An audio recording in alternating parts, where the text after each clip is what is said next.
ব্যর্থ পুলিশের পর রাজ্যের নারীদের নিরাপত্তার জন্য দেশের ৭৮তম স্বাধীনতার রাত নিজেদের দখলে নিল বাংলার বিভিন্ন জেলার নারীরা।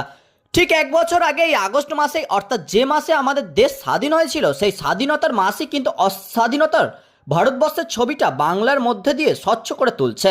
ঠিক এক বছর আগে দুচোখ ভরা স্বপ্ন নিয়ে যাদবপুর বিশ্ববিদ্যালয়ে পড়তে আসা স্বপ্নদ্বীপের রহস্যজনক মৃত্যু হয়েছিল। ঠিক এক বছর পর আবারও ন্যাক্কারজনকভাবে ধর্ষিত হতে হলো সরকারি মেডিকেল কলেজ অর্থাৎ আরজিকর মেডিকেল কলেজের মহিলা চিকিৎসক মৌমিতা দেবনাথের। এক বছর আগে ঠিক তখনও স্বপ্নদ্বীপের দোষ ছিল, সিসিটিভির খামতি ছিল। এবারেও বলা হয়েছে was irresponsible of the girl to be alone at night. তারই প্রতিবাদে স্বাধীনতা দিবসের মধ্যরাতে প্রতিটি মহিলা উই ওয়ান্ট জাস্টিসের দাবিতে পথে নেমেছে। রাজ্য সরকারের হেভিওয়েট পুলিশ ডিপার্টমেন্ট থাকার পরেও কেন মহিলাদের নিজেদের সুরক্ষার দাবিতে পথে নামতে হবে?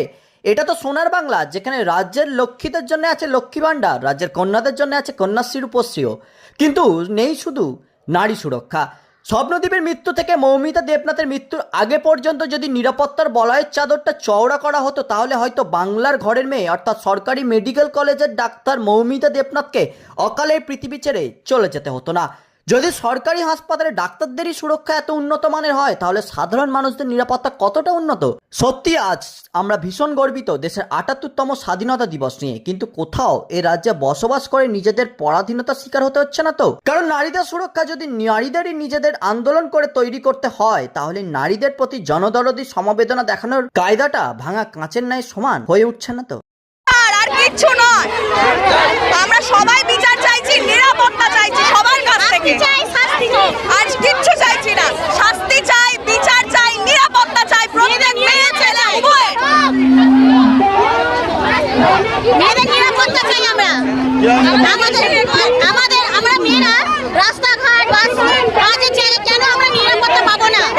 আর আমরা কি করে কাজ করবো? আমি অনেক দূরে পাখির মুখে মুখে গানের সুরে মাটির গভীর থেকে গভীরে যাব, অনেক মেরেছ তবু মরিনি আজ, বিছন হয়ে গেছি আজ, তাই ছড়িয়ে যাব, তাই ছড়িয়ে যাব, তাই ছড়িয়ে যাব। দেখো উত্তর পাহাড় থেকে শোন কিশোরের তীরের মুখে, দেখো উত্তর পাহাড় থেকে শোন কিশোরের তীরের মুখে, দেখো উত্তর পাহাড় থেকে শোন কিশোরের তীরের মুখে, দেখো উত্তর পাহাড় থেকে শোন কিশোরের তীরের মুখে। বসন্ত বজ্রের নয়া ঘোষণায় জীবনের স্রোত হয়ে সাগরে যাব, বিছন হয়ে গেছি। শান্তনু মণ্ডলের রিপোর্ট, খবর ২৪/৭।